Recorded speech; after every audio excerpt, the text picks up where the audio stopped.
Hello, hello, and welcome. Welcome on into the Swear Word. I'm your host, Brandon Swear, and hey, this is a podcast for the chilihead community by the chilihead community. Regardless of your spice tolerance, this is the place for you. Up tonight, we have an amazing episode, locked and loaded. Happy Cinco de Mayo to everyone. We have a great hot sauce company out of Canada that we're going to be having here tonight. We're going to be learning much more about them, as well as a very fun game. So episode 184 starts now.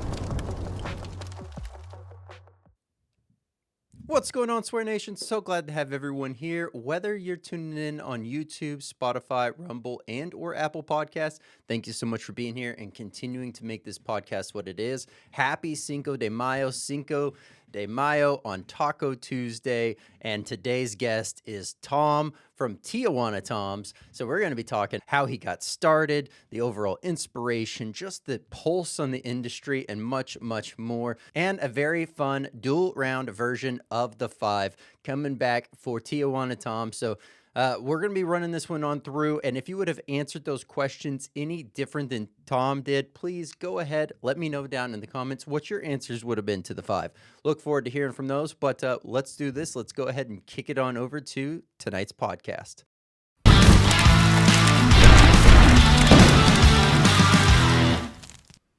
Hey, Tom, how's it going? I'm fantastic, man. How are you? Doing great. Glad to have you here. Obviously, you were nominated on the hot seat to be here today, so I've heard great things, but looking forward to getting to understand how Tijuana Tom got started and, kind of the journey and all the things in between. So we'll start with the only set question here, which is what got you into the world of hot, and what was that catapulting moment that you decided, I'm going to start making my own hot sauce? I was a chef by trade. I worked in the restaurant industry for many years, gained a lot of culinary inspiration working in back of house. And then obviously anybody that's worked in hospitality knows that it is just not sustainable. So I was like, you know what? Hold on a second. I got to get out. I got to do something that's different. I got to go experience the world. I traveled. And then when I came home, I was like, after 5 years of extensive travel, I didn't know what I was going to do. I couldn't go back to the restaurant industry because I feel like I'd be stepping backwards, but I still wanted to remain really strong in the culinary spotlight. So I was making hot sauces for restaurants, and I thought, well, hold on a second. Why don't we have that global inspiration and bring that those global flavors home in the form of artisan hot sauce? So I was able to still keep that culinary connection, still play with food, still do what I love without that intensing, grueling commitment of being back of house and sweating it out over top of the hot side of the kitchen. Yeah, absolutely. And something that I've heard numerous times from others that have been either in a chef position or working in a kitchen in some capacity, right? It's the overall training that is gained while being in the kitchen is extremely crucial. Like you have those that are, knowledgeable of ingredients and knowledgeable of how they play together and all that stuff, right? But then you have those that are just the creative type, but also they have that laser precision to be able to get the job done. And I feel like that is one of those traits that are just quickly adapted for those that have that kitchen experience. Man, I am a firm believer that I think everybody should have hospitality experience in some way, shape, or form. You learn so much about yourself. You learn so much about just culture, connection, being in a team. I think it is one of the most fundamental experiences of somebody's life is working in the hospitality industry. Yeah, absolutely. Patience, understanding. The list goes on. Yeah, absolutely. And, something that, there's a lot of people that work in different sectors throughout their whole entire life. So you have a magnitude of life experience kind of crossover happening regardless of where you're at. But what I think is fascinating is the level of, I guess, deeper connections that can come from working in the kitchen. If you think about it in the sense that not only are you having to form that relationship with that person, but now you're also getting an insight typically about what their personal preference is on food, flavors, drinks, all these different things, how this stuff plays together. So now you're getting Yeah. to understand someone on a much deeper level. Definitely, if you're someone from, that same type of experience, you're able to really Mhm. start to connect these dots. So I would imagine that there had to be, you had mentioned travel and like going around and kind of enjoying that. That had to be a huge like culture absorption in that sense. Like you were kind of taking things as you were going along, obviously having fun doing it, but taking Oh things yeah. to learn here and there and like how things might interact or new ingredients that you might not have had familiarity with. Hmm. But I would imagine that the kitchen also kind of does that same thing because it's such a diverse background within the kitchens throughout. Yeah. I guess it kind of depends where you're at, but ultimately you're having more of a diverse breakdown. So, how was that throughout this process? Did you pick up a lot of different culture cuisines or any different kind of things while you were in the kitchen from, say, other people that you worked with? Yeah, absolutely. I mean, being from Canada and Ontario specifically, I mean, the multicultural diversity that we have in Canada. So, whether it be from a professional standpoint or even just from a cultural standpoint of like being where we are, I've always been exposed to multicultural fascinations and being able to explore the world of food through other people's eyes, whether it be, growing up in Mississauga and being, just exposed to all those different cultures and being invited to those homes and tasting foods or swapping my lunches with somebody who, I would just bring that typical white boy sandwich. And then it would be like, I'd have like tikka masala coming in or like, a roti or something like that. I'd be like, yeah, okay, cool. This is sick. You want to trade that sandwich with me? That's awesome. Yeah. Like, okay, let's do it. Yeah. Yeah. Yeah. So, Very cool. yeah. So I think, yeah, like even just being, yeah, just having and again, relating back to the kitchen as well. It's like, yeah, yeah, we do family meals. So just as you would see on a lot of those restaurant shows, and it is very much a thing. I mean, you're going to battle with these guys every night, and girls, like everybody. And you would literally, yeah, every night, every service would be a whole new battle, and you'd be at your most vulnerable point. So leading up to that, you'd have that powwow, that family meal. And I mean, I was working with a lot of people, like I had a lot of Sri Lankan people there. So, I mean, spice was inevitable when it came down to whatever we were eating as that family meal. Yeah, so there was always a piece of exposure to multicultural adversity when it came to culinary, exploration. And then that just led me to think, okay, well, traveling, I mean, think about I'm constantly playing a game of charades because I don't speak the language necessarily, but how do we connect instantly? Through Mm-hmm. food, right? So yeah, it's I think it's all tied into just that became the foundation of Tijuana Tom's House of Hot Sauce. And once you have that foundation, it's like building a home. You have a strong foundation. We just continue to build from there.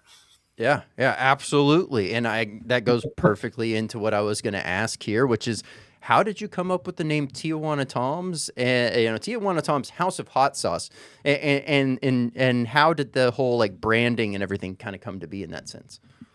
So this is always a funny question, especially when I'm doing markets and events and they see me and clearly I'm not from Tijuana. I'm clearly not Mexican. But I think this all stems back to the day that I wanted to run my own restaurant. And the Tijuana Toms just kind of it's an alliteration. It rolls off the tongue. It's fun. And if anybody that has met me knows that, I mean, I gain a lot of inspiration from Mexico and Latin America, and I spend a lot of time out there. So I always say don't think too much on it. It's an alliteration. It rolls off the tongue. But I wanted to run a restaurant called Tijuana Toms, and it was going to be driven by one like 1970s deco. I wish I was sitting in my office because I've actually got like a record wall. I will send you a photo so you can like maybe clip it. Okay. But it's like I love records. I've been collecting records for years, and Tijuana Tom's was going to be the restaurant with that 1970s deco, and there was going to be a radio station or like a podcast in the back, and I would only play B sides, and it was going to be Tijuana Tom's back to B sides, and then obviously that kind of like that was just a fever dream. And my wife and I, we were sitting on the, after I said, okay, look, I'm going to start a hot sauce company. And we were trying to think about a name and trying to think about the branding approach and what the sauce profiles were going to be in the name. She's like, well, what about Tijuana Toms? Like, you could still kind of live that. And I was like, yeah, that's a good idea. That's a good idea. But I was like, Tijuana Toms doesn't really describe anything. And then again, leading into the alliterations, House of Hot Sauce. I mean, let's Yep. bring the global flavors home in the form of artisan hot sauce. Like, let's just create a home, a house, and it's kind of, yeah, and it all just, like, it's one of those things that I think if you ask a lot of hot sauce makers or anybody in branding and anybody that has a business, it's like, I wish you knew what I know now Yep. back then. You probably would evaluate things a little differently, but I mean, we've seen such great success with it, so I just keep running with it. Yeah, yeah, Yeah. no, definitely. And something that you had mentioned, obviously, the idea of the restaurant kind of being the catalyst to drive for the name. Um, Hmm. having the experience, having the know-how, and as the business grows, potentially having that freed up capital. I mean, that door's not necessarily shut.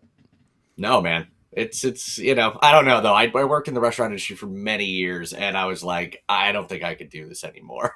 And now it's like, what do I do? I mean, I'm back working weekends, evenings, 20-hour shifts. I mean, that is not. But I guess I'm doing it for myself now, and we just Yep. do it in the world of hot sauce instead. Yeah, yeah. It's funny how you say that because that is exactly the same thing. Talking with my wife about the whole, being in corporate finance side of the world, it was just like a drain on me. And I hated sitting there. I excelled, I was doing great and all that stuff, right? But I just felt like a number. I felt empty, right? Yeah. And so that's what my jump out was ultimately over that. But what is interesting is it's like, okay, well, now this will free me up so much more time with the kids. Oh, this will help me with this. It'll help me with that. Oh, now I'll be available to make these things happen during the day by working for myself. But then, yes, it's that trade off. You're now working, odd hours, late Oh, hours, and 24/7. You have to yeah. Yeah. start working those boundaries slowly back in there. But You really do. it's far too often I feel like a lot of business owners will just go, well, this is my life now, instead of putting those boundaries back up. And that's kind of the point I'm at right now. It's setting my boundaries personally between my home life and working, and especially because like a lot of my stuff, like we do fulfillments from home on Hmm. e-commerce. I'm constantly on the computer. I'm constantly doing bookends and backends and all that fun stuff. So a lot of it is at home. And even if we're, on calls or hopping on whatever it may be, it's like it's tough to. So I've told myself it's like, look at set that time frame and know when it is time to shut off. Hmm. No more setting, no more like coming up with these ideas when I'm lying in bed and I gotta roll over, I gotta set an alarm, I gotta set a timer, I gotta do whatever I gotta do. It's like, no, but just shut off for a bit, man. Like, you've been doing this for 6 years, you've worked your ass off to get, Yep. to that point. It's now time to find that comfortable life, like work life balance. But it's Yep. tough as an entrepreneur. Your mind doesn't shut off. I always tell my wife, if you had 30 seconds in my head, it would blow you away. And Yeah. a lot of people.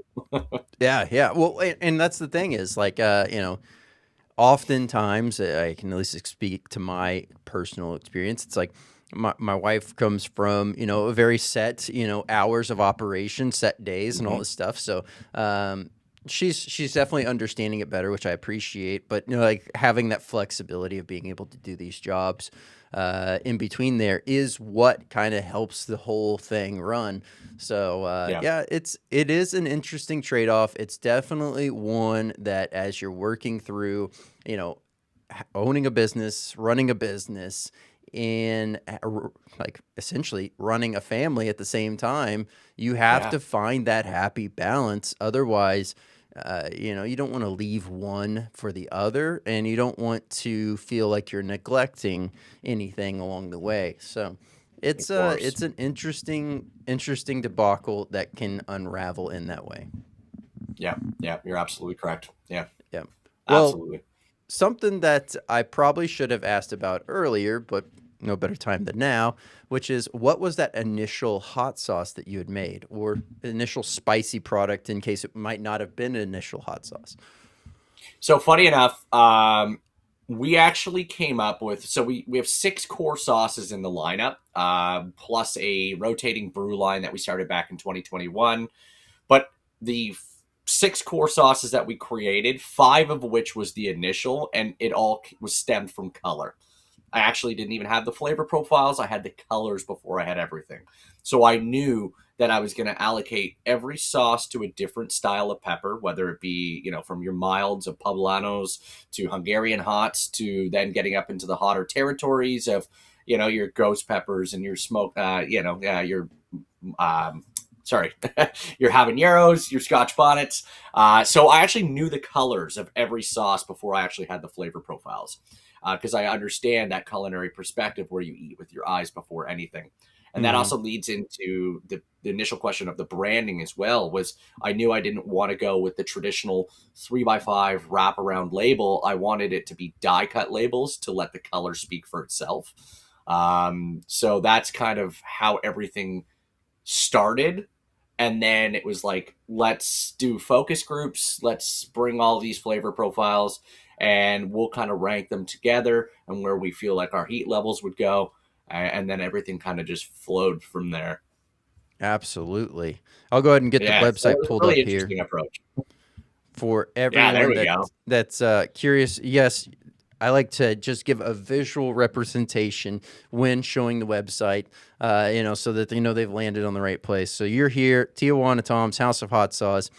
Beautiful graphics right off the bat. You're getting Yeah. some great feedback from prior, people that have purchased, as well as many other great things jumping off here. Now, these beef jerky rods, sticks, whatever you want to call them, right here, they Yeah. sound and look phenomenal. When did these get started?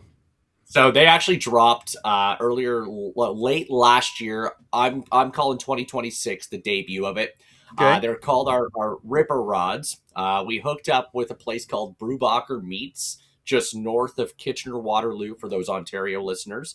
For those non-Ontario listeners, everybody from the States, it's about maybe an hour and 30 minutes northwest of Toronto, and it is up in Mennonite country. It's just north of St. Jacobs, which is like one of the largest Mennonite populations in Ontario. And they raise this on their farm. They produce it on the farm just for us. It's heated with a really unique spice blend that we created with them. It's got sweet up front, super hot. It doesn't leave that oily film in your mouth. They are just the ultimate super spicy beef and pork pepperettes, and they're just amazing. Okay. Okay. I like it. It sounds great. It sounds like a real winner there. Now, I assume it's going to be much more like soft and kind of like tender on the inside, if you will. Yep. So the outside casing on these, is it going to be an easy break or is it a much more firm casing? No, you hit the nail on the head on the original. It's got a great moisture content. It's still got a good snap to it. It's not overly dry like a Italian or like a European salami. It's Uh-huh. definitely got that really nice moisture content. So it's really enjoyable to eat. I mean, if you we love Caesars, so a Yep. Caesar Sunday is our thing, and Okay. you pop a Ripper Rod into there or a Bloody Mary. Yeah, it is dynamite. All right. All But they're right. hot, so you have one or two, and you're like, okay, yeah, you don't just sit there and crush the whole pack. Okay. So would you consider that more of a mild or like a high heat? No, it's definitely a high heat. Okay. Yeah, it's definitely a high heat. It is a spicy snack. It's Okay. heated with Carolina Reapers, so Okay. it's Okay. it's hot. Oh yeah, All right, all right. Some nice little punch going on there. I like it. yeah. Something that is just always interesting is seeing, I guess, the path for the other option choices. Recently had someone on that was like, I guess focused on having one perfect sauce and not really worrying about everything else. So you just have hmm different outlooks and different ways in which you're kind of like shaping and molding the business. So it's always fun to kind of see that. I guess hmm what is the I guess the current marketing path forward? We kind of talked about markets briefly a second ago, but like, what does that kind of look like for you? How does that kind of marketing spread look like? Yeah, so most recently, our biggest collaboration to date was with 97.7 Hits FM. It's a radio station out of St. Catharines, which is just on the border of Buffalo. So we've actually expanded into the Buffalo northern U.S. reach, just because they have such a strong broadcasting. So we've been pumping it out. But yeah, we've been working with them. So we created a sauce with the station. It was named by Hits Nation. That's what they call their listeners, is Hits Nation. And they landed on a sauce called Hot for Peaches. And we gave them the flavor profile as we were doing some research and development. And it's a smoky peach and habanero hot sauce. It's divine. It's very peach forward. It's got that nice sweetness, great consistency. It's heated with habaneros. We have a morita infused garlic confit in there, really complex seasoning blend. So honestly, we have been pushing a lot more direction into that radio listener. Radio is still very much alive. It is actually insane the response that we've received from the success of Hot for Peaches. So we've got a couple things in the work with the station and what we want to come up with in the next couple quarters to see what we have coming down the pipeline. But there's some exciting opportunity there, which leads me into our three channels of distribution. It's direct to consumer, so we do all the farmers markets in the area. We also have a very strong e-commerce, so we ship nationwide, usually flat rates across the country. And then we also do B2B. So we have 40 plus retail partners across the GTHA, Montreal as well, a couple spots throughout Canada, just like independent grocers, nothing big chain. When they're doing good, we do good. And that's the kind of connection that we want to build. Yeah. Yeah. Yeah. And hey, that's the perfect place to be because yes, very true. Now you have not just you pushing your business forward. Now you have others that are, wanting your success for their success. So Absolutely. definitely very great way to focus on that and hone in. And yes, something that you mentioned earlier about the idea of like, I guess really it comes down to more or less the power of radio, right? And with things like Spotify and all this stuff constantly ratcheting up the price of their services and taking away, diminishing the overall value that was initially agreed upon. You are seeing more people. I hear from more people. It seems like on a daily basis about how they'll talk to me about something they listen to on the normal radio, AM, FM radio, and it's like. Yeah. You're not hearing as much conversation about what's going on with Spotify, this or that, or not Spotify. Just said it too. With Sirius XM, you're not hearing much about. Oh yeah, serious. Yeah. How Right. like their shows and the blah blah blah. Like you're seeing more people kind of jump away from that and go to things that are more effective, for their money, and Totally. so. Things like radio are now having a resurgence, which is interesting. Same thing. You're hearing more people talk about how it's kind of becoming a little bit more of a divided thing, but it seems like the attention to this is growing. But the idea of having like a physical copy of like a CD or a DVD or whatever, the idea that if one of these services just turn off that and all of a sudden you're left stranded with nothing in your hands for it, but you've That's been it. paying all this money. So people are starting Yeah. to question like, okay, well, maybe I should just start to devote more time to, things that Those aren't more going to just tangible outlets. disappear. Yeah. So, Yeah, exactly. Like, look at you're talking to a record collector, right? yeah. So it's like, yeah, I would love to purchase my music and see my music and hold my music and play my music. It's a whole kind of interaction thing, right? And it's having that physical copy of what you enjoy, right? Yeah. Yeah. Yeah. Hmm. Absolutely. Okay. Well, something that we to often see in the questions and the comments of either the podcast or I'll get a DM and it's like, hey, you forgot to ask. So I'll go ahead and ask this now. But Please. what is your personal preference on heat consumption? Are you gravitating towards a specific sauce that you have? Is there a specific pepper that you kind of feel comfortable around? How do you view that? So funny enough, when I started the company 6 years ago, obviously I dove head first into the culinary, like into the chili world. I Mm. was doing challenges. I was eating the hottest of hot sauces. As a daily consumer now, I love just a mild to medium hot sauce. I don't eat nearly as much hot sauce as, well, I eat hot sauce daily, but I don't eat it as hot as I used to.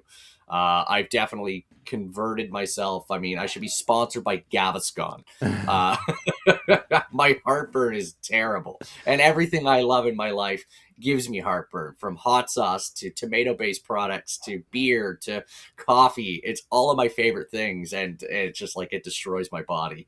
Yep. But I do still daily consume hot sauce. A lot of local makers that I work with, Empty Hell being one of him. So we always swap sauces. So I love his collabs that he does with breweries, and some of the products that he makes are just fantastic. There's another company called Villain Sauce Co. I love some of their easier hot sauce. It's just so much flavor, great consistency. Purple Tongue from Michael from Purple Tongue makes incredible products. Flame Spitter Hot Sauce Company as well. I love his products. We work with Brody from Dawson's Hot Sauce, so I consume a lot of his sauces too. Yeah, I'm a medium, mild to medium guy. If I was to choose a pepper, I love the habanero. I love the Scotch bonnet. You crack open that pod, it smells just like it tastes. It's got such a fruity undertone to it, and it really does complement to the vinegary pepper flavor profile. You get that creamy consistency from that. It's just, yeah, I love it. So Yep. that would be where I lean in the sense of heat, and what my pepper style would definitely be like habanero, Scotch bonnet, mild to medium. Okay, I like it, and I definitely How about see that. yourself? What do you like? What are you crushing these days? What are some of your favorite hot sauces? Yeah, so some of my, I guess some of my favorite peppers. We'll start there. The favorite Yeah. three, because I kind of have like a trinity, or what I've categorized as more of like a trinity, because one, I guess two really are kind of like family lines. But Okay. so the brain strain pepper, pretty much any version of the brain strain, the original, near and dear to my heart. I'll eat those all day long, any day. But that's like my main go-to, and then of course any cross possible with that same pepper in it, I tend to seek out. And then it's very similar with like the primo pepper. I'll do that often, and I'll even grow, like I'm growing two. I had two survive this year at Mhm. snafu with some old soil, 2-year-old. Tried to start it up again. Didn't check the pH. Didn't check everything else. Everything was out of Yeah. whack. Had tons of pests. Whole thing. Anyways, so Yeah. I'm growing, growing the primos. I got the brain strains, and then anything from the mama line. So the big black mama, the big mustard mama, caramel Yeah. mama, et cetera, et cetera, et cetera. All those absolutely love. I love the ride that the mama line takes me on. Obviously, it's not the Hmm. hottest thing out there, but man, does it lock you in for that roller coaster ride, and It really does, man. It you're about to pay the holds. piper. Yeah.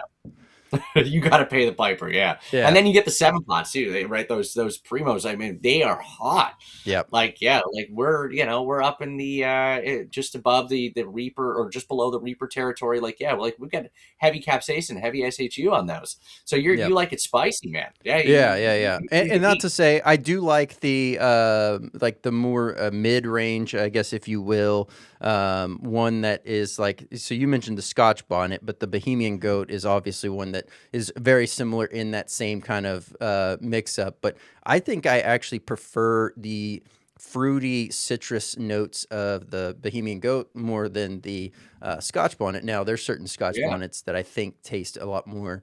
It depends on what you're looking for. If you're looking for something more juicy and fruity and like yeah, refreshing, there's definitely certain different Scotch bonnet varieties that kind of deliver that more so than say others. And totally. there's some that are more just dry and more for heat. It feels like not Yeah, quite as yeah, yeah. More that refreshing. almost lean into the habanero territory opposed to an actual Scotch bonnet itself. Yes, Yeah, yeah, yeah. So, exactly. Yeah, where you're bringing that sharp heat up front, and not necessarily. I mean, it's got a very distinct flavor, hmm. but it's not necessarily the Scotch bonnet flavor that you would imagine. That fruitiness to it, right? Oh yeah, Yeah, those oh yeah. tricolors, and yeah, you getting. Oh, I mean, yeah, it is pretty great.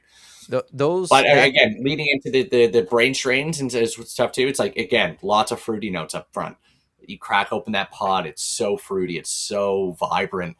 Yeah, what a beautiful pepper. Yeah, yeah, absolutely. And you know, something that you had mentioned too as well with the mid range with that habanero, that Scotch bonnet, and even adding in that Bohemian goat. All three of those, you know, it's used a lot, and the reason why it's used a lot for like habaneros and stuff like that that kind of fit in that Hmm. same category is just the reachability to both ends of the spectrum, whether you like it really hot or you don't like much heat at all. But then you also have that sweet spot of tons of built-in flavor and citrus So notes and much. sweetness and fruitiness and all the things you're looking for. And it lends itself so well to working with like things like different snacks, like whether it be trail mix or beef Yeah, jerky or you know whatever the case may be. You're able to yeah, really plug that in so well, and so yeah, yeah. I It think that really extracts speaks really to it. beautifully. Hmm. Yes. Yeah. Yeah. Yeah. Absolutely. Okay. Well, Have something you ever you, have you dove into making hot sauces? Have you made some hot sauces for yourself, like for yourself? yeah. So Yeah, I have for like, you know, personal use, whatever. When I of first course. started my grow, golly, I guess my first, I guess, respectable grow was 2018. Hmm. Everything else before then was like, you know, I guess it's still respectable. In this day and age, I would call it still respectable. When I first started, I was like, "Oh, this doesn't count. That's less than 10 plants. Like that's not growing anything." Hey, man, Now that it's like, totally yeah, now I'm like, if you treat these plants right, you can have an amazing harvest off of, you know, Whoa, 10 to 12 plants, right? So absolutely. the days of chasing 270, 275 in that range, or anywhere from 240 to 270 in that range, I don't think I'm going to be chasing that on my own anymore Hmm.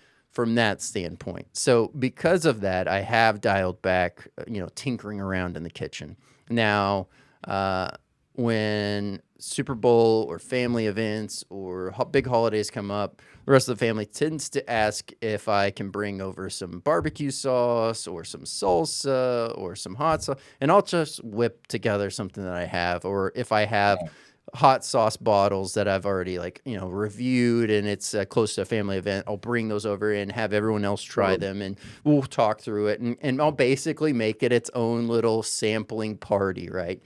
I love So it. that's a I lot of love it. fun to do that. But yeah, I And do it brings enjoy everybody making. together. That's what it's all about. That is the hot sauce community in a nutshell. Yeah, It's everybody getting together because we love this one thing and we love it so much, and it's what connects us all into this crazy world of nutty people. Uh, I mean, like, absolutely. yeah, like you got to have a little bit of craziness to be a hot sauce maker. You got to be a little bit of craziness to be a hot sauce consumer. Yep. That's why we love the world, man. Yeah. Yeah, yeah. So it's a lot of fun. I definitely enjoy it. Not necessarily something that's on the radar for me anytime soon, other than just fun. But yeah, I don't even. That's not even on the radar, if you will. There's so Yeah. much more. I'm just looking around here as I was talking to you before the podcast as well, Yeah. like looking at all this stuff that I gotta accomplish just in this room alone for the podcast. I'm like, I don't know if I should even remotely entertain, but that's just my personality. I find something that I really like and I just latch Mhm. on. I go for all Well, in. what's the saying? Find what you love and let it kill you, man. Yeah. Well, But I I got think you about hit the nail on the head. You said fun. You got to make sure that you're having fun. When I yep. started this company 6 years ago, I said I'm going to be working weekends, I'm going to be working nights, I'm going to be working long hours. So I'm going to make sure I'm having fun while doing it. And this is why I'm so keen for collaborations and working with cool people and like-minded individuals. This is why we love working with other breweries to come up with these really unique hot sauce profiles. And when we're creating spices, like we work with a cheese curd company, and we actually dehydrated a water-based Canadiana, which is our signature red habanero sweetened with local maple syrup. So we created it with water because when you freeze dry it, it eliminates like 97% of the water content, making it shelf stable. And then we got to make cheese curds with this dairy creamery that is one of our B2B partners, and we toss the cheese curds in this Canadiana red habanero sauce. Like, Oh it's man. just wild. So it's like, yeah, we're pushing the boundaries. We're having fun while doing it. And yeah, like, yeah, so you resonate with when you said I'm having fun while doing it. And that's Yes. don't Well, yeah, don't that's the ruin it. key. That is the key. And it's something that I often talk about, and I've noticed often with different sauce makers or product makers in general, is Mhm. oftentimes they will have a very rigid 9 to 5 or come from a very rigid 9 to 5 that was boring, limiting of their creative outlets, etc. Mhm. in that sense. And they will utilize making this products or growing or whatever the case may be as that creative breakout, as that chance to be their full self, be their true self. And that's the cool part, is trying to find those outlets. And I guess, something that I guess I've kind of done a little bit too much is I have like at least 5 or so different outlets that are tugging me in different directions like this. Yeah. And so it becomes interesting finding ways to intertwine those to where Connect that. they Mhm. can all be done at the same time, or the majority done at the same time, and then the other half at the other time. So it's like it's a lot of fun. But It is some of those passions like cars had to get laid to the side because that's an expensive hobby. That's an very expensive expensive hobby, passion. man. Yeah. Yeah. Very expensive. Yeah. So yeah, a lot of Amazing. fun, but it is what it is. Well, nothing will catapult you more into a creative direction than a dull 9 to 5 job. Yes. That was. I remember I was picking stuff up and putting stuff down. I was in the logistics and warehousing industry after I came home from traveling because I said I wasn't going to go back to the culinary world. And in between the two jobs, that's when I was like, okay, I've got to take this dream, this idea, and I got to put it into reality. And yeah, it just catapulted me because I was being so reserved and so pushed down. And then it was like, I've got so much creativity. Like it was like I can't just do this. And then that's when I was like, okay, look, there's something here. Let's do it. Let's make it Yep. happen. Yeah, yeah, absolutely. And Yeah. you mentioned something earlier about the different people within the space that I guess this is a perfect opportunity to talk about more of that kind of guidance, mentorship, Mm. relationships going on. Do you have anyone in the space that has kind of been that mentor to you throughout this time, or maybe some have kind of intertwined and come and gone? Absolutely. Like, okay, so Kevin Strumer from Steel City Sausco, when I first started my company, he was one of the first guys that ever just kind of like we did our first hot sauce expo. I showed up and he knew me right away. He was like, "You're Tijuana Tom. I've been following your journey. I've been watching you build this company up." And it was our first event. Like, I hadn't done that much work in the social aspect. So the fact that he had noticed us was like, that was huge. So we started talking and just connecting in a more business level and understanding the foundations of hot sauce and understanding the food safety elements and all that fun stuff that I didn't realize went into with the product before. I thought, okay, we're in a commercial facility, let's just produce our products and that's fine. And then we had a run in with the health department in our first like 6 months of business, and they were like, yeah, but we don't know you, we don't know your food process steps, we don't know your pH levels, your active water contents, your aerobic colony counts. So Kevin Strumer, he mentored me immensely, and I hats off and thank you to Kevin for doing that for us. But he walked us through preventative control plans and understanding traffic flow charts into our production facility. And these are all things that CFIA requires you to do, but a lot of companies don't do that because it's like, well, I'm not within CFIA regulations, I don't do that type of distribution, why do I need to do it?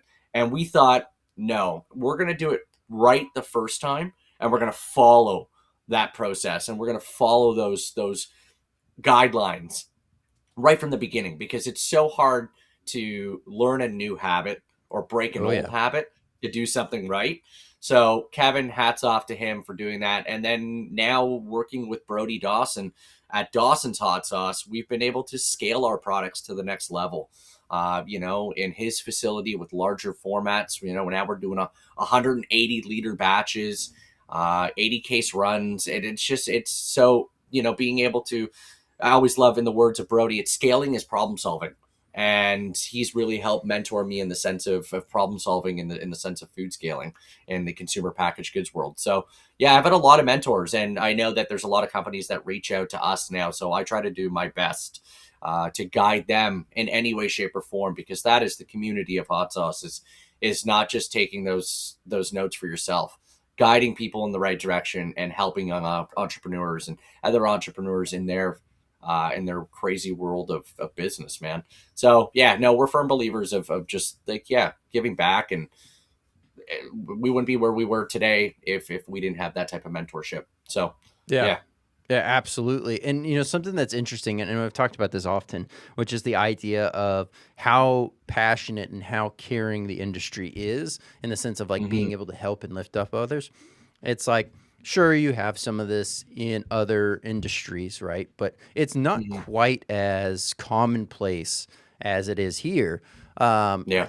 I wonder like how much this is just complete, no real need of an answer there, but the complete idea of just like, if that one thing could be plucked from the community and just adopted by the whole world, like how much more advanced would this whole entire place be? How much better could we potentially make it? Now, there's the flip side of this, Occam's razors, is this thing could go absolutely off the rails, and people would start to Yeah. use that uh, uh, for evil, if you will. But Yeah. it's just Yeah. like, Leveraging it for the worst. Yeah. You yeah, never know.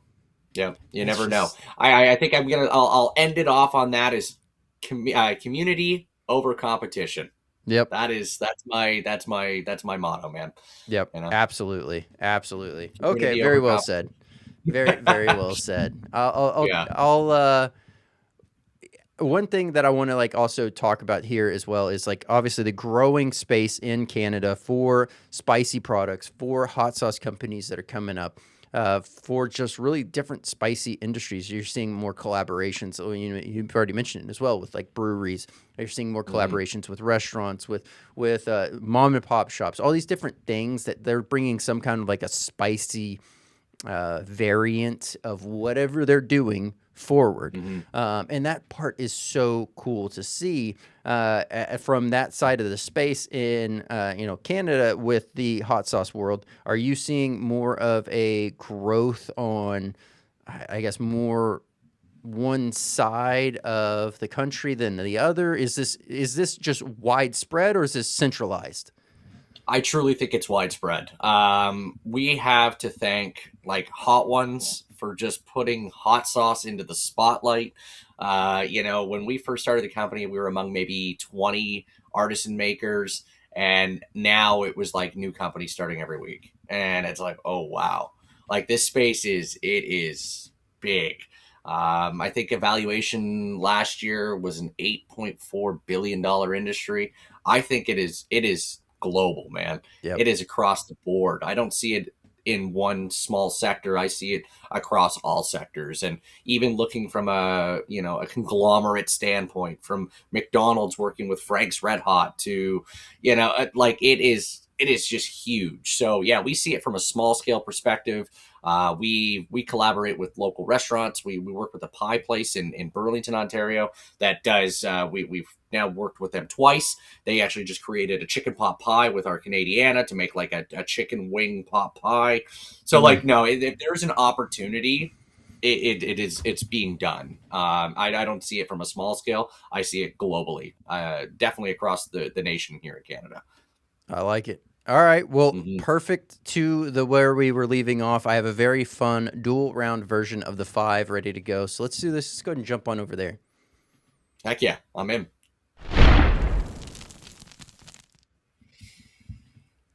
All right, here we go. We have the 5. And for all of those that are just audio only listeners, I will go ahead and explain how the game goes. So on the left-hand side of the screen, you will see the numbers 1, 2, 3, 4, and 5.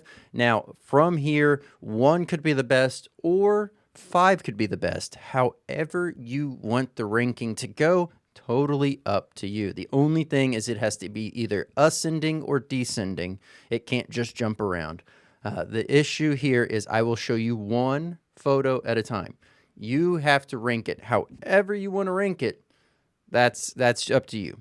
But if you start ranking these, for example, and you say, okay, this first one, oh, that's number one. This one, oh man, that should have been number one. I guess it's number two. Oh man, this should have been number one. I guess that's number three. All of a sudden, Yeah. you can change mid-game to say, or even after you've done evaluating, you can say, okay, this is going to be a descending order, or this is going to be an ascending order, right?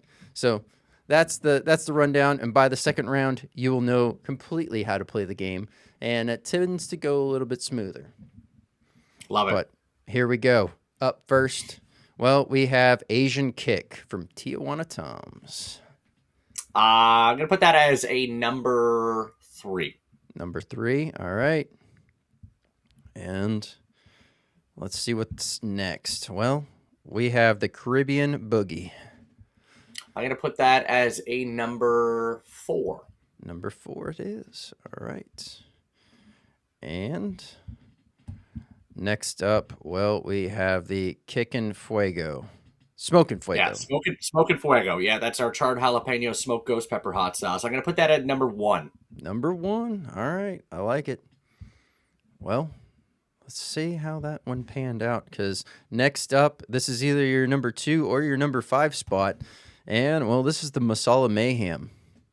Okay, Masala Mayhem, number 2. Solid.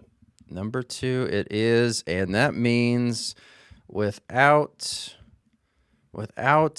say, number 5 is the Canadiana. Hey, number 5, yeah. All right, well, that is the shakeup here. Now, here's where we will talk about if you could have moved and rearranged this, what would you have changed, or if you would have changed anything? No, I like this. There's a method to my madness here. Each of these sauces have something special to me. Okay. I would keep this exactly as it is, and I would be ascending from 1 to 5. Okay. I like it.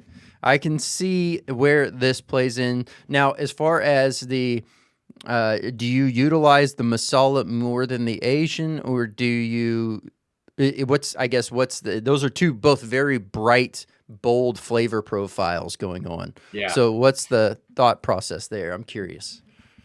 So Masala Mayhem, we've now won 4 awards for that sauce. So it is special to me in the sense of, one, we get to collaborate with one of my favorite breweries in the West End of Hamilton, Grain and Grit, to create this sauce with them. And then to see the success of this sauce has just kind of propelled me into loving and having this emotional connection to it. Whereas Asian Kick, I also have a very strong connection to, because during COVID, we couldn't sample this sauce. So when we would say it was Japanese inspired, people would instantly gravitate towards wasabi. So I would be like, and it's not it at all. It's a bright, fresh, citrus forward sauce with notes of ginger and gluten-free tamari for a salt component. So honestly, I didn't know you were going to put Masala Mayhem in there, so I was contemplating for Asian Kick to be a number 2 spot. But I'm glad that it kind of panned out this way. Okay. So if I was to say any type of switch, it would be from 3 to 2 and 2 to 3. But I'm very content with this. Okay. Number 1, Smokin' Fuego. It's always going to be near to my heart, because that was the last sauce we ever made in our signature sauce lineup. So whereas I had all the color profiles in 1 to 5, and I knew I eventually landed on all the flavor profiles, Smokin' Fuego was our number 6 that we made the second year in business. And that would be like our newest commercial, or into the signature sauce lineup. Okay. I like it. I like the method of madness. I like the way that things are breaking down, and I like the background on Masala Madness here. So, yes, all right, man. Yeah. Well, let's do this. Let's run it back. All right, here we go. We have the 5. This is the second round. Now, this is totally different topics, exact same flow to the game, so should go a little bit smoother. Well, up first we have, this is the Trinidad Moruga Scorpion Red. So however you want to rate this. I'm going to go with a 2 on the Moruga Scorpions. All right. Yeah. Number 2 it is. Up next, we have the Humble Jalapeno. Let's go number 4 on the jalapeno. All right, number 4. Easy going. Let me go ahead and shrink this just a little bit. All right. Up next, we have the Scotch Bonnet. Scotch Bonnet, baby. We're going to go number let's go number 1 on that one. All right. I like it. Next up, we have The the ghost ghost pepper, pepper. the Buchalokia. Ooh. All right, number 3. Number 3, it is such an amazing shot there of those ghost peppers. That's And a that really good means, shot of that. Yeah. last Is but that a not chocolate least, nub? is the 7-pot Dougala. Oh, that's the 7-pot Douglas. Eh? Okay. So that is your 1 to 5. What do you think of the 5? Would you have changed any of these? How did this whole thing shake out for you? I would change. Oh, if I was gonna change any, okay. First, I would go like, okay. So this is probably ascending again from 1 to 5. Okay. From favorite. See, I don't want to say least favorite because, like, I mean, again, we've used a lot of these peppers in some of our sauces. I would honestly, I think I would give more homage to the jalapeno, and I would put it up at the number 1 spot, and I would bring the Scotch bonnet back down to number 4 Okay. because I I don't know. I gave a lot of praise to the Scotch bonnet, but I think we underestimate the versatility of the jalapeno. Yeah. It is such a beautiful base to so many incredible hot sauces, and from there you can complement it with these more intense super hot, flavor profiles. Whether it be the 7-pot or even the Muruga Scorpions or the Ghost, it would complement nicely. Whereas like you can utilize that jalapeno as just a versatile base, whether you want to go from a mild hot sauce to a super hot category hot sauce. So I don't think we give enough praise to the humble jalapeno, as you said it, man. Yeah. I think it's just a beautiful, everyday cooking pepper as well. It's just got such a great flavor profile to it with a really approachable heat. Yeah. Well, So I think I would something give more praise to that. I like it, and something that you had mentioned there that really kind of stood out. And yes, it's something that we all kind of take for granted. I guess those that are both consume and are creating take for granted, which is the lift of not all sauce use other peppers to be that kind of filler, but like if you were Mhm. to have jalapeno in there to bulk up a recipe, right?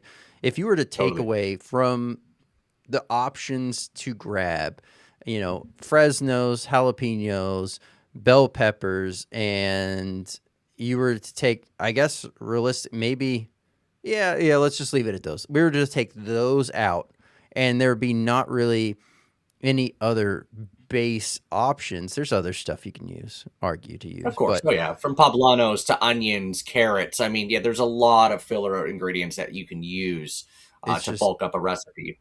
it's very But interesting yeah, because what you're saying is very true because it's not taking away and not to say the others are taking away, but it's not reducing the impact of the heat. It's if anything kind of acting as a buffer to mitigate heat drop in that sense you by hit the nail on the head. utilizing that. Absolutely. Yeah, So exactly. It's utilizing it to its best advantage and to kind of bring that bridge. It's like a bridge in a song. You're hmm bringing that as the bridge to the next flavor profile that you want to introduce in that hot sauce. absolutely, Yeah, very no, I'm cool. I'm a big fan of that one. Our Smoke and Fuego has a charred jalapeno base, and it's just like the heat is brought from the smoked ghost peppers, and then the smoky undertone, and an additional heat is the moritas, which hmm is essentially stemmed from the jalapeno family as well. Mm. Yeah. Amazing, absolutely amazing. Oh, oh my goodness. Okay. All right. Well, something that I like to do here is the nugget of knowledge. But if you have something that is a nugget of knowledge that you like to share or you want to share, No, I think to all of those new hot sauce makers or even the people in the industry, community over competition, man. This is a very saturated market, and I think we all have to understand that a lot of our sauces can be reverse engineered, and a lot of our sauces, it's like we are all in it together. It's all of us small guys versus the conglomerates. So just remember that when you're throwing shade or whatever it may be. This is a very inclusive industry, and I think all together we can all work as a team, as a group. We all love our passion. We all love what we do in the industry. So let's stick together. I think that would be where I'd like to leave it. It's just, let's stick together. It's all of us small guys versus the big guys, man. Yeah, look to your Absolutely. fellow hot sauce makers and support your small hot sauce makers. All right. I like it. That's a great nugget of knowledge there. A nice word of wisdom. Now, this next part here, you should be very familiar with. Obviously, you were placed on the hot seat. Now is your chance to put someone else on the hot seat. All right. So Eric Begg from Sorry Hot Sauce. We funny enough, we actually work at Lowe's together. We were on two separate. He was on the afternoon shift. I was in the morning shift, or vice versa. I can't remember. It's been years, but he has taken that passion of hot sauce making, but really driven it towards that the growers element and the growers aspect. He's a farmer. He loves what he does, and he's super passionate about it. So Eric Begg from Sorry Saucegauntlet. He is. I would like to put him on the hot seat. I'd love to see his episode. All right, Eric, you're nominated, and I will be reaching out to have you have a time to have you come on the podcast. So thank you so much for that nomination. Now, this last part here is greatly beneficial to those individuals that are, maybe only audio listening. Where can they find you? How can they find you? And any kind of announcements you want to make. Yeah. So you could find all of our products at Tijuana Toms, houseofhotsauce.com. We offer flat rate shipping nationwide here in Canada. $8.99, get it right to your door. Always free over 50. We have a flat rate shipping in the US as well. So yeah, don't hesitate to reach out. Purchase your order online. We can definitely get that product out to you. For all of our listeners in Ontario, you can find us at the farmers markets throughout the season, starting up in May. Wednesday in Ancaster, Ontario, Dundas on Thursday, Lock Street Saturday morning, Milton Saturday morning, Waterdown Saturday morning. You could also go onto our website and see our interactive map with all of our retail partners and find the closest one to you. Absolutely amazing. Tom, it has been a pleasure having you on here, learning about Tijuana Toms and everything you have going on. Obviously, there's still so much more we can dive into. And of course, there's so much more that obviously there's a correlation to things we can kind of nerd out on. So would love to have you back on. Thank you, Brandon. I really appreciate the opportunity, man. And thank you to Zach from Empty Hell for nominating me. I've had a wonderful time just shooting the breeze with you, getting to know more about you and more about the podcast. And like you said, nerding out a little bit about peppers and hot sauce, man. This is what we love. Absolutely. Tom, it has been an absolute pleasure having you on the podcast. If you'd like to keep up with Tijuana Tom's House of Hot Sauce, I'll have the direct links down below for the website, as well as a link to all the socials, so you can keep up with everything Tijuana Tom's has going on. Check out the full lineup of amazing products, and of course, check out those amazing beef sticks. If you're on a platform that allows for a 5-star rating and review of the podcast, please go ahead and do so. That helps out greatly. Get in front of the algorithm and get in front of those individuals that may be curious about the world of hot, all the way to those that are passionate and living it every single day. So thank y'all all so much for sharing and continuing to give out those ratings and reviews. That helps out once again so much. New episodes drop every Tuesday at 8 p.m. Central, with a periodic Thursday rolling in there. We have current sponsorship availability for the podcast. So if you are looking to sponsor the podcast, have a featured segment, reach out on theswearword.net or on socials, and we'll get that conversation started there.